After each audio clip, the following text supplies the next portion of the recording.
बिस्मिल्लाहिर्रहमानिर्रहीम। आज हम मखज़न अदब में शामिल एक अफ़साना सियाह सफ़ेद पढ़ेंगे, जिसके मुसन्निफ़ ग़ुलाम अब्बास हैं। ग़ुलाम अब्बास जो हैं 17 नवंबर 1909 को अमृतसर में पैदा हुए। इब्तदाई तालीम उन्होंने लाहौर में हासिल की और उन्हें नौउम्री से ही लिखने का शौक़ था। पहली कहानी जो है उन्होंने 7वीं जमात में लिखी, जिसका उन्वान था बकरी। और फिर उनका ये शौक़ बढ़ता रहा और आगे वो फिर मुख्तलिफ़ कहानियाँ लिखते रहे और बाद में नामवर अफ़साना निगार हुए।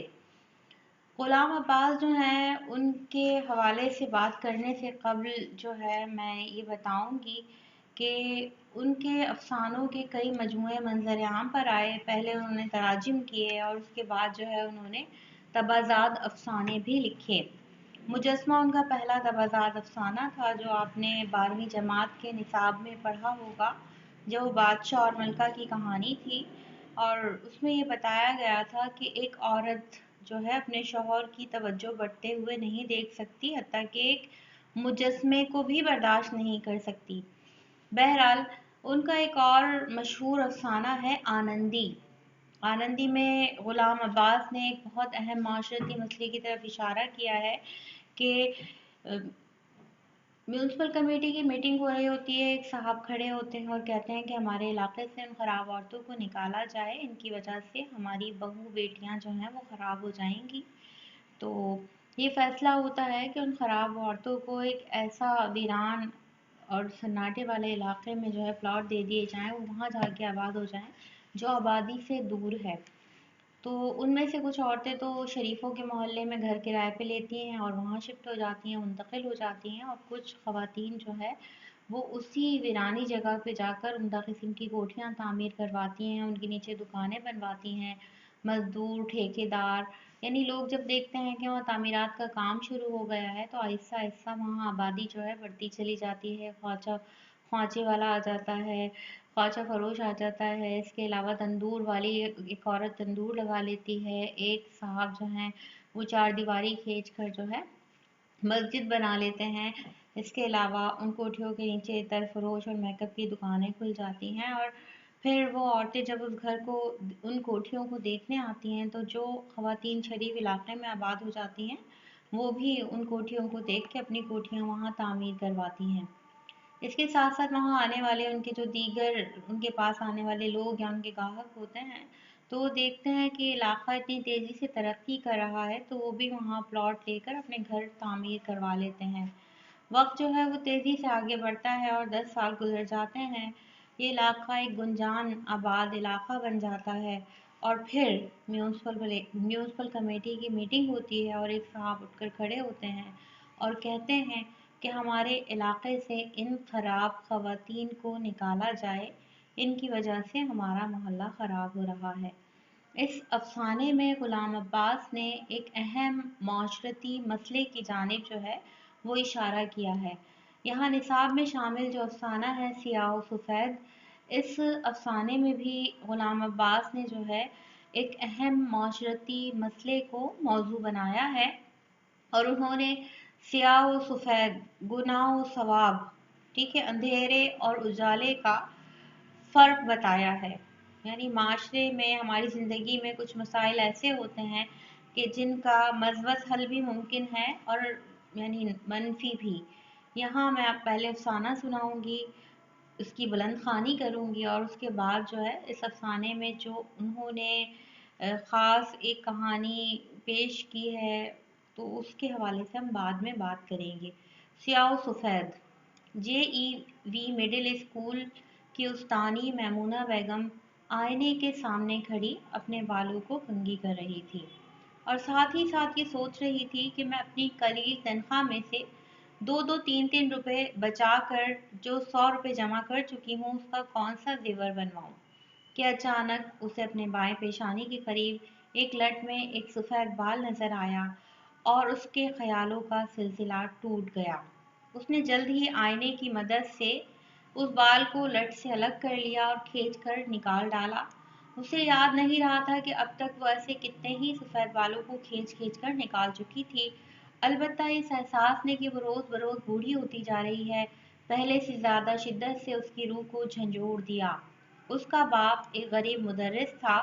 غریب مدرس سے مراد یہ ہے کہ ٹیچر تھا، جس نے مرنے سے پہلے اپنی بے ماں کی بیٹیوں کو گھر ہی پر پڑھا لکھا کر اس قابل کر دیا تھا کہ اگر ضرورت پڑے تو وہ نوشت و خوان کے ذریعے اپنا پیٹ پال سکیں۔ نوشت و خوان سے مراد ہے لکھ پڑھ کر، لکھا پڑھا کر۔ بڑی بیٹی ساجدہ کو، جو نسبتاً قبول صورت تھی، زیادہ تکلیف نہ اٹھانی پڑی۔ اس کے باپ کے ایک دور کے رشتہ دار نے، جو دارالسلطنت دلی کے ایک دفتر میں عہدیدار تھا، کچھ تو رشتہ داری کے خیال سے، کچھ نیکی کا کام سمجھ کر، اور کچھ یہ کہ اس نے لڑکی کی خوش جمالی کی تعریف سن رکھی تھی، اپنے بیٹے کی شادی اس سے کر دی۔ بڑی بیٹی کی طرف سے مطمئن ہو کر بوڑھے مدرس کو چھوٹی بیٹی کی فکر ہوئی، مگر اس کی شادی کا بندوبست ہونے سے پہلے ہی وہ چل بسا۔ غنیمت یہ ہوا کہ مرنے سے تھوڑے ہی دن پہلے اس کی پرانی خدمات اور اثر و رسوخ کے طفیل میمونہ کو 35 روپے ماہوار پر لاہور کے قریب ایک قصبے کے زنانہ اسکول میں استانی کی جگہ مل گئی۔ باپ کے مرنے کے بعد میمونہ اسی اسکول کے بورڈنگ ہاؤس میں اٹھائی۔ وہ دن بھر اسکول میں لڑکیوں کو پڑھاتی اور جب چھٹی ہوتی تو بورڈنگ ہاؤس میں آ جاتی۔ شروع میں اسے یہ کام مشکل بھی معلوم ہوا اور دلچسپ بھی، مگر 2 ہی سال میں وہ اس سے بیزار ہو گئی۔ دن بھر ناسمجھ اور چنچل لڑکیوں کے ساتھ مغز مارنے کے سوا اس میں رکھا ہی کیا تھا۔ کبھی کبھی شام کو وہ دوسری استانیوں کے ساتھ اسکول سے باہر چہل قدمی کرنے بھی جاتی، مگر اس سے اسے کوئی لطف حاصل نہ ہوتا۔ بھلا قصبے میں اس کی دلچسپی کی کیا چیز ہو سکتی تھی؟ مرد اکھڑ اور ان پڑھ، عورتیں میلی کچیلی اور زبان دراز، سڑکیں کچی اور گرد آلود، مکان مٹی کے بنے ہوئے، بے ڈھنگے۔ بعض دفعہ کسی امیر زمیندار کی ماں اسے اور دوسری استانیوں کو کھانے پر بلا لیتی، یا کبھی کبھار 2 4 استانیاں مل کر کپڑا وغیرہ خریدنے شہر چلی جاتی۔ اس کے سوائے اس کھلے بندی خانے سے نکلنے کی اور کوئی صورت نہ تھی۔ کبھی کبھی وہ اپنی اس بے رنگ زندگی سے سخت دل برداشتہ ہو جاتی، مگر پھر سوچتی ابھی عمر پڑی ہے، کیا پتہ کوئی بہتری کی صورت نکل آئے۔ اسی طرح 10 سال بیت گئے۔ صبح کے واقعے نے میمونہ کے دماغ کو دن بھر پریشان رکھا۔ اسکول میں وہ لڑکیوں کو بات بات پر جھڑکتی رہی، کئی لفظوں کے معنی بھی وہ ٹھیک طور پر سمجھا نہ سکی۔ بورڈنگ ہاؤس میں آ کر بھی اس کا جی کسی کام میں نہ لگا۔ وہ سرے شام ہی سے آ کر بستر پر لیٹ گئی اور اپنی حالت پر غور کرنے لگی۔ سوچتے سوچتے وہ اس نتیجے پر پہنچی کہ اس کی جوانی کے ڈھلنے کی یہ وجہ ہے کہ اسے اپنی زندگی سے کوئی خوشی حاصل نہیں ہوئی۔ اس کی تفریح کا کوئی سامان نہیں، اسے کسی سے انس نہیں، لگاؤ نہیں۔ دن بھر وہ تھی اور لڑکیوں کا شور، جس سے وہ سخت نفرت کرتی تھی، کیونکہ اس سے اکثر اس کے سر میں درد ہونے لگتا تھا۔ بڑے دن کی چھٹیوں سے کوئی 8 روز پہلے اسے ساجدہ کا خط ملا۔ یہ خط کئی سال بعد آیا تھا اور وہ نہیں جانتی تھی کہ اس کی بہن آج کل کہاں ہے۔ ساجدہ نے لکھا تھا کہ اس کے میاں کا تبادلہ دہلی ہو گیا ہے۔ وہ نئی دہلی کے ایک سرکاری کوارٹر میں رہتے ہیں۔ اس نے دہلی کی قدیم و جدید عمارتوں، سیرگاہوں، نئی دہلی کے کھیل تماشوں، پرفضا پارکوں، سرکاری بینڈ، دکانوں اور ہوٹلوں کی گہما گہمی اور دوسری دلچسپیوں کا حال ایسی خوبی سے لکھا تھا کہ ناول کا سا سما باندھ دیا تھا۔ آخر میں لکھا تھا، کیوں نہ تم کرسمس کی چھٹیوں میں آ کر مجھ سے مل جاؤ اور سارے شہروں کی رانی، ہند کی راجدھانی دلی کی سیر بھی کر جاؤ۔ میمونہ کا دل للچا اٹھا۔ کیا عجب وہاں اسے وہ تفریح، وہ خوشی میسر آ جائے جس کی آرزو وہ عرصے سے دل میں دبائے ہوئے تھی۔ یہ بھی ممکن تھا کہ اس سفر سے اس کی زندگی میں کوئی اچنبھا، کوئی خوشگوار تغیر پیدا ہو جائے۔ لمحے ہی بھر میں اس نے دہلی جانے کا ارادہ کر لیا۔ سفر کے خرچ کے لیے اس کے پاس روپیہ موجود تھا ہی، نہ کسی رشتہ دار سے اجازت لینے کی ضرورت تھی، نہ کوئی پابندی۔ اسی دن ساجدہ کو لکھ بھیجا کہ فلاں تاریخ فلاں گاڑی سے روانہ ہو جاؤں گی۔ چلنے سے 1 روز پہلے اس نے شہر جا کر کئی چیزیں خرید لیں۔ रुमाल, जुर्राबें, रेशमी मफलर, ऊंची एड़ी का बूट, जड़ाऊ क्लिप जिस पर तितली बनी हुई थी, नेल पॉलिश, लिपस्टिक वगैरह। अलावा अभी उसने बहन के लिए मुल्तान के बने हुए चांदी के बुंदों की एक जोड़ी भी खरीद ली। 23 दिसंबर की शाम को उसने अपना सूटकेस, अटैची केस और बिस्तर तांगे में रखवाया। स्कूल के बूढ़े चौकीदार को साथ लिया कि स्टेशन तक पहुंचाए और वो रवाना हो गई। वो गाड़ी के चलने से काफी पहले आ गई थी, इसलिए उसे जनाना दर्जे में हस्बे मंशा खिड़की के पास जगह मिल गई। वो अकेली थी और ये उसका पहला रेल का सफर था। उस पर भी उसके चेहरे पर घबराहट या परेशानी के कोई आसार ना थे। उसे इस सफर से ऐसी खुशी हो रही थी जैसी बच्चों को होती है।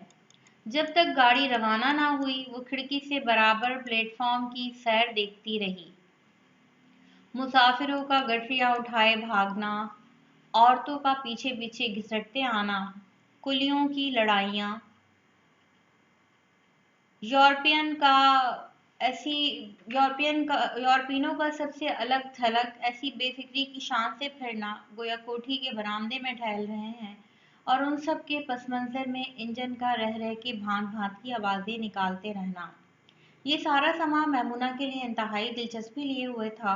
अलावा अजी एक अधेड़ उम्र का ठिगने कद का मोटा सा गार्ड, जिसकी आंखें कोयले के रेजे पड़ पड़कर दायमी तौर पर सुर्ख हो गई थी और पपोटे सूजे हुए थे, सियाह वर्दी पहने, सिगार के कश लगाता, धुएं उड़ाता, एक छोटे से इंजन की तरह बार बार उसके डब्बे के सामने से गुजर जाता था।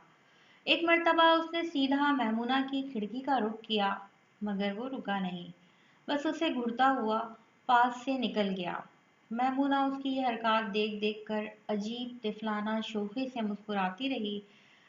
गाड़ी चलते चलते वो डब्बा औरतों से खचाखच भर गया। रास्ते में कोई काबिले जिक्र वाकया पेश न आया, सिवाय इसके कि इसके डब्बे में 3-4 लड़कियां बहुत शौक थीं, जिन्होंने घंटे 1.5 घंटे तक खूब उधम मचाए रखा और फिर थक कर सो गईं। अगले रोज वो नई दिल्ली में अपनी बहन के यहाँ मुकीम थी। शादी के बाद ये इन दोनों बहनों की पहली मुलाकात थी, मगर उसे साजदा की तेजी गुफ्तार का कमाल कहिए कि उसने 2 ही घंटों में अपनी बहन को पिछले 12 बरस के वाक़यात से ज़रूरी और गैर ज़रूरी तफासिल के साथ वाकिफ़ कर दिया था। उसके 3 लड़के और 2 लड़कियां, 3 लड़कियां और 2 लड़के थे। बड़ी लड़की की उम्र 10 बरस थी, मंझली की 7 बरस और छोटी बच्ची अभी दूध पीती थी। लड़कों में एक की उम्र 9 बरस की थी, वो चौथी में पढ़ता था, और छोटा बेटा 4 साल का था। उसने शर्माते हुए बताया कि चंद हफ्तों में वो फिर माँ बनने वाली है। उसके बाद उसने हर एक बच्चे की पैदाइश, इस मौके के दर्दो कर्ब, अस्पताल की नर्सों की दोस्ती वगैरह का हाल सुनाया। हर एक बच्चे की आदतें, खसलतें, जहानत, शरारतें, बीमारियां, जिस जिस शहर में उसके साहब को मुलाजमत के सिलसिले में रहना पड़ा था, वहाँ की खुसूसियतों और साहब की दफ्तरी मसरूफियतों का हाल सुनाया। आखिर में उसने उदास लहजे में रुपए की किल्लत और अपनी तंगदस्ती का जिक्र किया। उसका मियाँ 100 रुपए पाता था, जो नई दिल्ली के रिहाइश, खेल तमाशों, बच्चों की तालीम वगैरह के अखराजात में हफ्ते भर में ही उठ जाते थे, और बाकी सारा महीना हिसाब पर कटता था। उसने तसल्ली देते हुए कहा, फिक्र ना करो, इन्होंने किसी दोस्त को रुपए कर्ज दे रखे हैं जो आजकल में मिलने वाले हैं। बस रुपए मिलते ही हम टैक्सी लेंगे और तुम्हें दिल्ली की सैर कराएंगे। जब 2 दिन गुजर गए और साजदा का मियाँ अपने दोस्त से रुपए वसूल करने में कामयाब ना हो सका, तो मैमूना ने बहन के रोकने के बावजूद अपने खर्च से टैक्सी मंगवाई, और उसमें दोनों बहनें, मैमूना का बहनोई और पांचों बच्चे लद के दिल्ली के काबिल दीद मकामात देखने गए।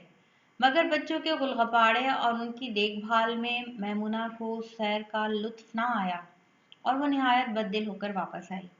अगले रोज शाम को उसे उदास देखकर साजदा ने अपने साहब से कहा, तुम जानते हो मैं तो पैदल चल नहीं सकती, तुम जाके जरा मैमूना को कनॉट पैलेस की सैर तो करा लाओ।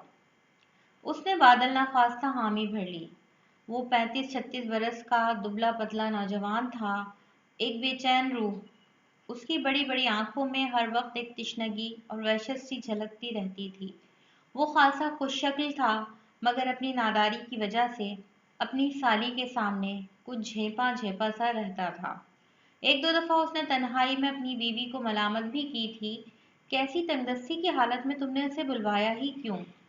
जिस वक्त वो रवाना होने लगे तो साजदा ने एहतियात के तौर पर अपनी बड़ी बेटी कमरुन्निसा को उन दोनों के साथ कर दिया। सर्दी खासी पड़ने लगी थी। मैमूना ने साड़ी के ऊपर ओवरकोट पहन लिया था। जरा सी देर में वो चहलकदमी करते हुए कनॉट पैलेस पहुंच गए।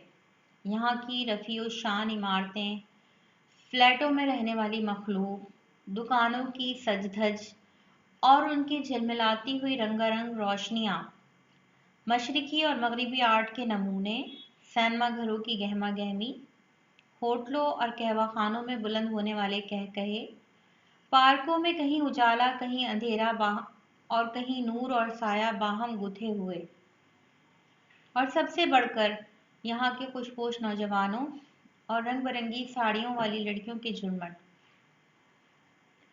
जिधर से ये झुरमट गुजर जाते फिजा जवानी के नशे से महक उठती। मैमूना इन सब चीजों को एक महवियत के आलम में देख रही थी। दहली आने पर अब तक उसे जो कोफ्त हुई थी उसका ख्याल एकदम दिल से निकल गया था। लड़कियों को किसी मर्द की सरपरस्ती के बगैर आजादाना और दिलेरी से फिरते देखकर उसे ताज्जुब भी हुआ और खुशी भी। कुछ देर इधर उधर घुमा फिरा कर उसका बहनोई से एक जगमगाते हुए कहवा खाने में ले गया, जिसकी बड़ी सिफत यह थी कि वहाँ चीज़ों के दाम बहुत कम लिए जाते थे।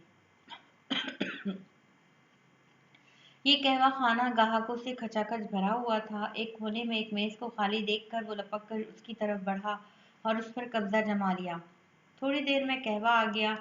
मैमूना ने उसकी चुस्कियाँ लेना और अपने इर्द गिर्द देखना शुरू किया। हिंदुस्तानी, एंग्लो इंडियन और यूरोपियन मर्दोजन बढ़िया से बढ़िया लिबास पहने मज़े से कहवा पी रहे और कुछ गप्पियाँ कर रहे थे। वो जूं उन्हें देखती गई उसकी दिलचस्पी बढ़ती गई। जब वो कहवा पी चुके तो उसका बहनोई एक दोस्त को टेलीफोन का बहाना करके काउंटर के पास गया और चुपके से बिल भी अदा कराया। चूंकि उन्हें घर से निकले 2 घंटे हो चुके थे, इसलिए यहाँ से निकलकर उन्होंने सीधा घर का रुख किया। जब वो घर पहुंचे तो साजदा ने बहन से पूछा, क्यों, पसंद आया कनॉट पैलेस? हाँ, महमूना ने अपने जोश को दबाते हुए कहा, बहुत दिलचस्प मुकाम है। दूसरे दिन शाम को साजदा के मियाँ को कोई काम था, वो सरे शाम ही घर से निकल गया।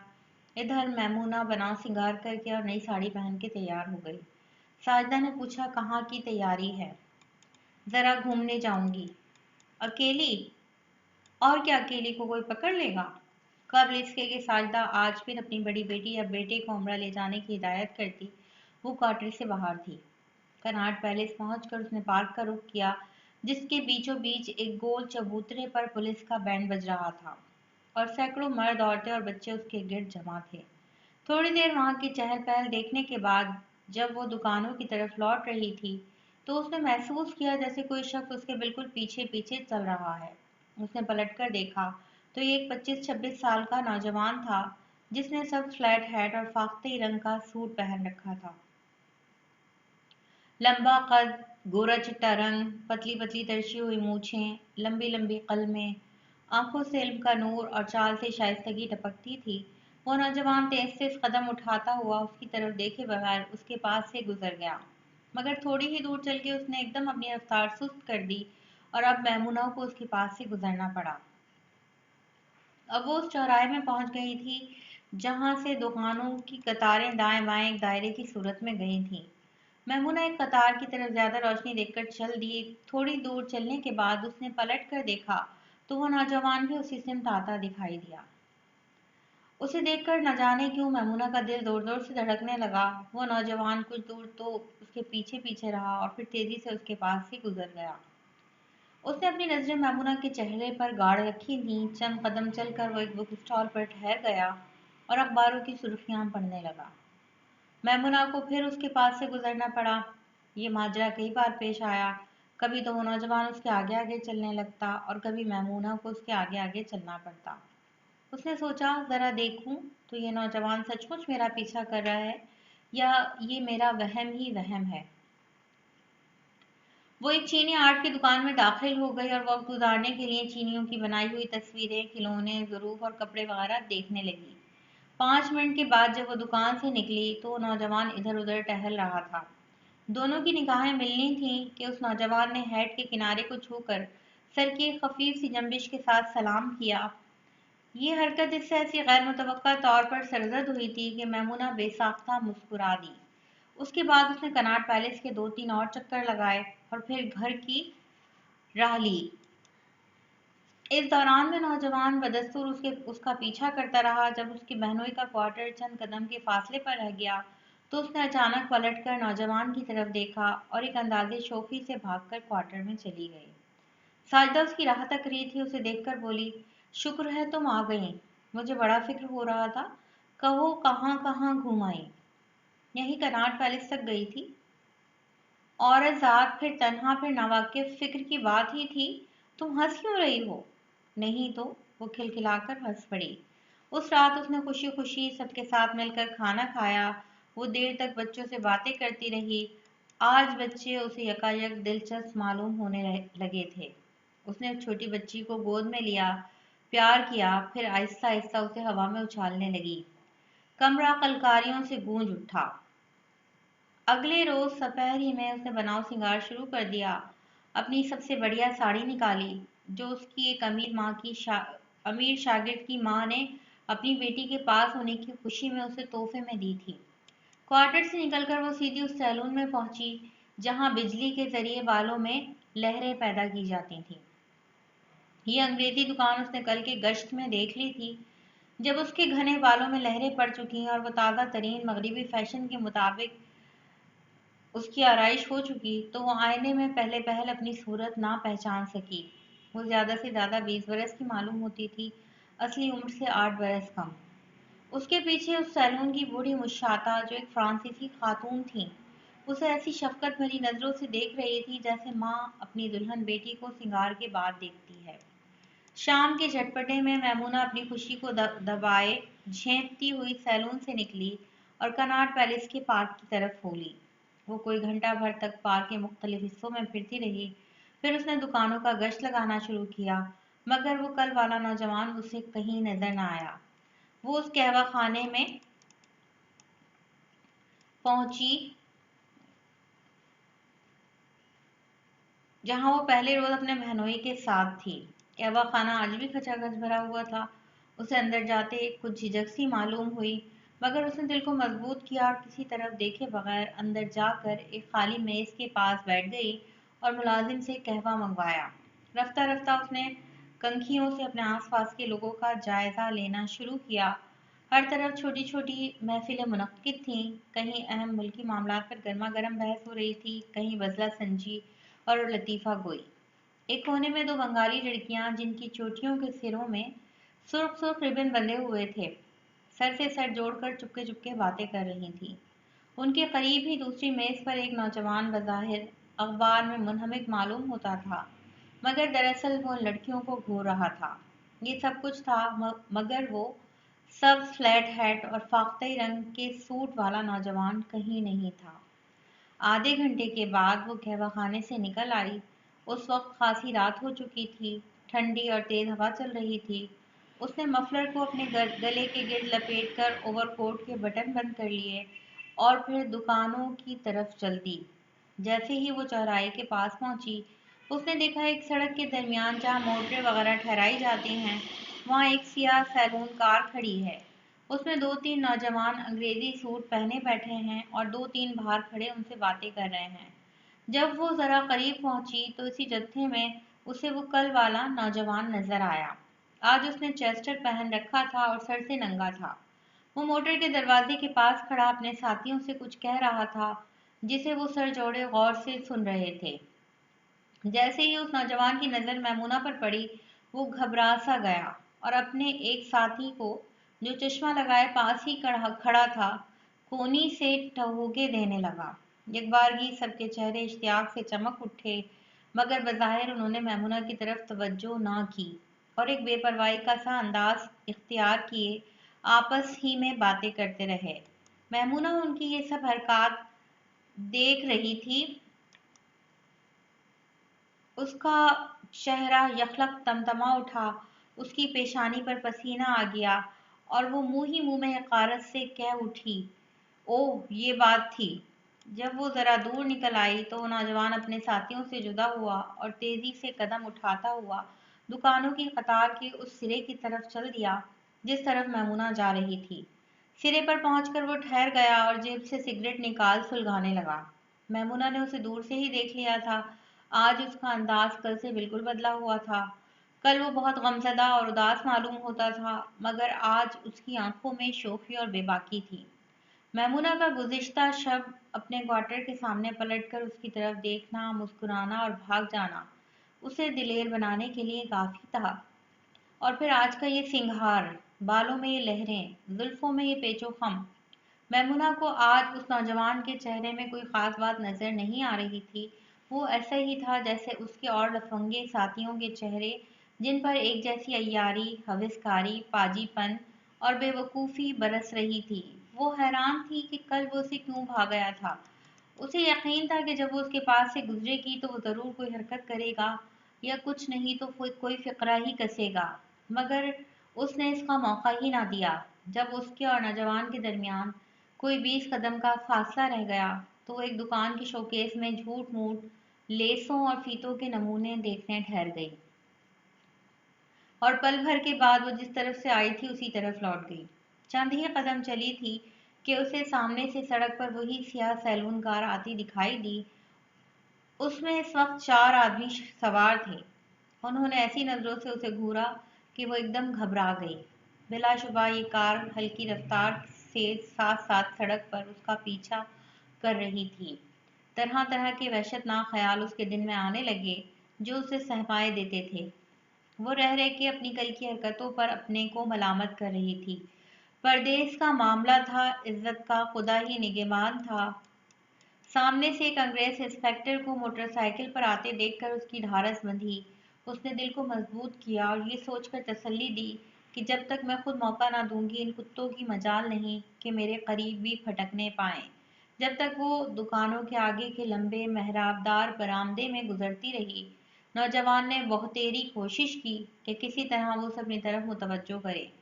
वो उसके कभी आगे आगे, कभी पीछे पीछे, कभी साथ साथ चलता रहा, मगर मैमूना ने एक बार भी उसकी तरफ ना देखा। एक जगह कोने में दो बड़े बड़े गोल सुतूनों के दरमियान एक तंग मोड़ था जिसमें से एक वक्त में सिर्फ दो एक आदमी ही गुजर सकते थे। जब वो इन सुतूनों में से गुजरने लगी तो देखा नौजवान उसका रास्ता रोके खड़ा है। उस वक्त इत्तेफाक से कोई आदमी आसपास नहीं था। मैमूना लम्हे भर के लिए रुक गई और मुंतजिर रही कि वो हटे तो गुजरूं, मगर वो अपनी जगह से ना हिला। इस पर यकबारगी वही कैफियत तारी हो गई जैसी स्कूल में किसी जिद्दी और सरकश देहाती लड़की की हठधर्मी पर हो जाया करती थी। उसकी आंखों से इंतहाई गैस बरसने लगा। उसने हकारत से तहमकाना लहजे में कहा, हटो, रास्ता छोड़ो बेवकूफ आदमी। वो नौजवान दुबक कर एक तरफ हो गया।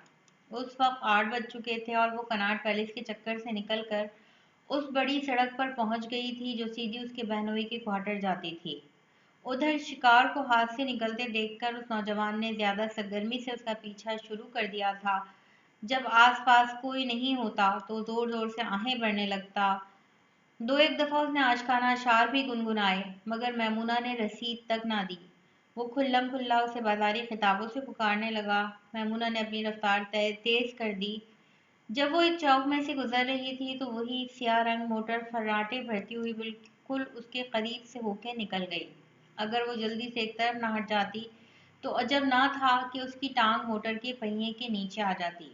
इधर वो हटी, उधर मोटर में से आवाज आई, ओ वेरी सॉरी।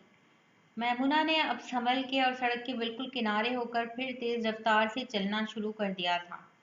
उधर वो नौजवान भी उसके साथ साथ तेज तेज कदम उठाता, आशिकाना फिक्रे कसता और आहें भरता चला आ रहा था।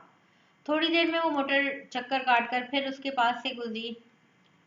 अब उसके कान के पास इस जोर का हॉर्न बजा कि वो डर कर उछल पड़ी। मोटर में से आवाज आई, पैदल कब तक चलिएगा, मोटर में तशरीफ ले आइए ना सरकार। मैमुना का क्वार्टर अब सिर्फ 1.5 फरलांग के फासले पर रह गया था। जू जू उसका घर करीब आता जाता था, नौजवान की आओ फिगा ज्यादा से ज्यादा होती जाती थी और उसमें जोशो खरोश पैदा होता जाता था। मैमुना ने अपनी रफ्तार और भी तेज कर दी, और भी तेज, यहाँ तक कि वो करीब करीब दौड़ने लगी। उसके पीछे लगातार एक शोर सुनाई देता रहा, मगर उसने बिल्कुल ध्यान ना दिया, ना पलटकर देखा। वो हाँफ रही थी, फिर भी उसने अपनी रफ्तार में कमी ना आने दी। आखिरकार वो अपने क्वार्टर में पहुंच ही गई। साजिदा ने उसे लंबे लंबे सांस लेते हुए देखा तो पूछा, तुम घबराई हुई क्यों हो, दम क्यों चढ़ा हुआ है? नहीं तो, मैमुना ने मरी हुई आवाज में कहा, और अपने जिस्म को एक आराम कुर्सी पर गिरा दिया। उस रात खासी देर तक रह रहकर उसके क्वार्टर के सामने हॉर्न बजता रहा, मगर मैमुना ने अपनी किसी हरकत से ये जाहिर न होने दिया कि उससे उसका कोई ताल्लुक है। 31 दिसंबर की शाम को दिल्ली के स्टेशन पर रेल के जनाना दर्जे में बैठी वो वापस जा रही थी। उसके मनी बैग में सिर्फ चंद रुपए और कुछ रेजगारी रह गई थी। 100 रुपए यूं बेकार बेमसरफ उठ जाने पर उसका दिल भर भर आता था।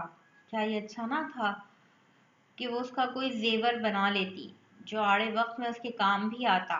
वो खिड़की से लगी बैठी बैठी हर चीज को बड़ी बेतवज्जी से देख रही थी। उसे ऐसा महसूस हो रहा था जैसे वो 5 बरस और बूढ़ी हो गई है। इस अफसाने में गुलाम अब्बास ने जो है वो एक माशरती मसले की तरफ इशारा किया है कि एक ऐसी लड़की कि जिसकी उम्र बढ़ रही है और शादी की उम्र होने के बावजूद भी उसकी शादी नहीं होती और उसके आगे पीछे कोई नहीं है और उसकी ज़िंदगी जो है एक नॉर्मल ज़िंदगी नहीं है।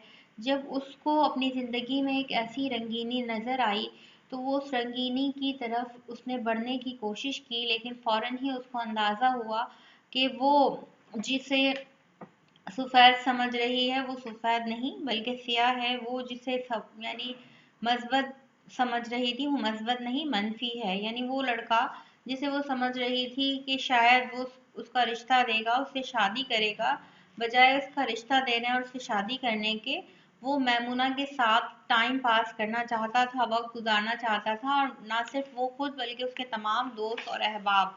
और उस लड़के के पीछे मैमुना ने जो है इतने पैसे खर्च किए अपने बनाव सिंगार पर और दीगर चीज़ों पर।